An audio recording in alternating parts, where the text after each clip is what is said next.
yung work that I did for the past 3 years that I became an employee resulted to the final script that I had. So from there, you know, you commute every day, you see lots of people in the jeepneys, you see people being harassed or being snatched right in front of you, things like those. So sometimes there are things that just strike you, and kahit hindi mo siya natandaan agad, minsan pag gagawa ka ng storya, lumalabas yung mga ganon.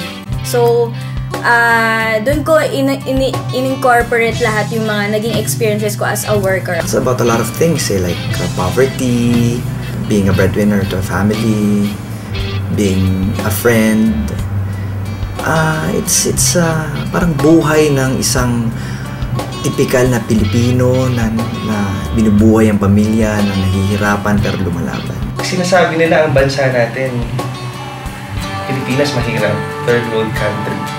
Pero pagdating ng Pasko, tayo yung masasaya eh.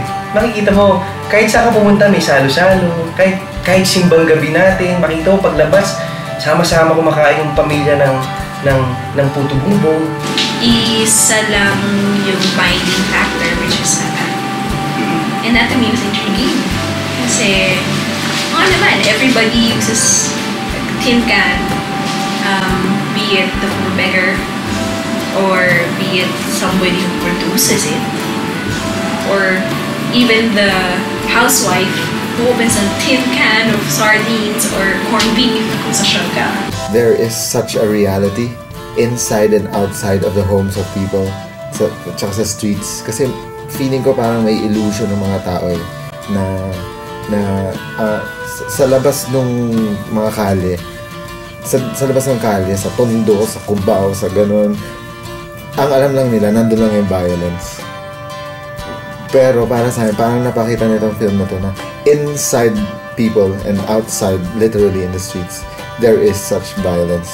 Yung mga violence sa sarili na hopeless ka, binubugbog mo sa sarili mo na hindi ka magaling, hindi ako asenso, yung ganun. So, yung contrast, yung irony, pinapakita nitong film na to. As opposed to, yung mga per se violent films and tungkol sa isang mahirap na lahat ng mga pinagdadaanan ng mga Pinoy na kahit nahihirapan, lumalaban, kahit na nasasaktan, kahit na sobrang hirap na humingiti pa rin, tinatawanan pa rin ng napakasakit na buhay. Kasi yun naman ang katotohanan, di ba? Wala tayong magagawa kundi tanggapin kung ano yung meron at baguhin siya sa pamaraan natin. Dito pinakita na kahit gaano ka kahirap, gusto mo pa rin tumulong dun sa mga mas mahirap sa'yo.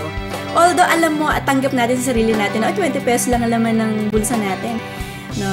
Yun yung nakaka-touch doon na wala ka ng pera pero gusto mo pa itong ipamahagi sa iba. So yun yung nakita kong kakaiba sa puso ng Pinoy.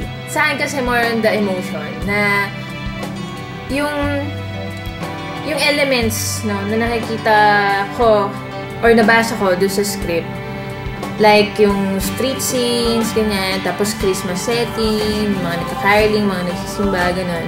Doon kaagad na nagkaroon ako ng interest, no, na curious ako. Kasi, first of all, it's always a challenge to shoot mga streets, gano'n, tapos yung mga eksena na feeling mo ang hirap i-set up.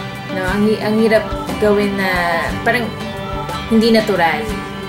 No, pagka masyado mong pinilit. Yung story is something about a man who tries to make up for his inconsiderate moves towards a needy stranger, but he ends up seeing another tragedy from it. Si Nilo is actually the film is a journey of his character. Well, Nilo is a silent type siya naman eh. Medyo introvert siya. Ano siya eh, parang kinikimkim kung ano mga naroon. His journey na everyday he goes to work, these are the things na ginagawa niya, is a very cerebral type of person na parang laging nag-iisip. Nakita ko sa film na to, parang mahalaga pa rin ang pamilya. Tsaka kung gaano kasakit mawala ng isang kaibigan, ng isang ng isang anak na minamahal. No matter how hard you try your best to go a straight path, there would be something that might come in later on na you have to adjust, na you have to do something na yung plans mo have to somehow be versatile enough so that you can still go on with your journey. It's about uncontrollable situations. Minsan, ang malas-malas mo. Minsan, ang swerte-swerte mo. Tapos minsan, parang hindi deserving yung pagkamalas. Yun yung dating sa'yo. Minsan, parang hindi deserving yung pagkaswerte. So, those things, lagi ka nagtatanong eh. So, mainly, yun yung gusto kong bagay na people would ponder upon. At least, mabigyan ng glimpse ang mga tao na manonood na mapanood through Nilo's eyes. Ano ba ang mundo ginagalawa niya? Which is what? Breadwinner siya, factory worker siya, salary niya kasi isang factory worker. Tapos, life is short. Isang Pilipino na nagsisikap. Parang tayong lahat. Story natin to eh.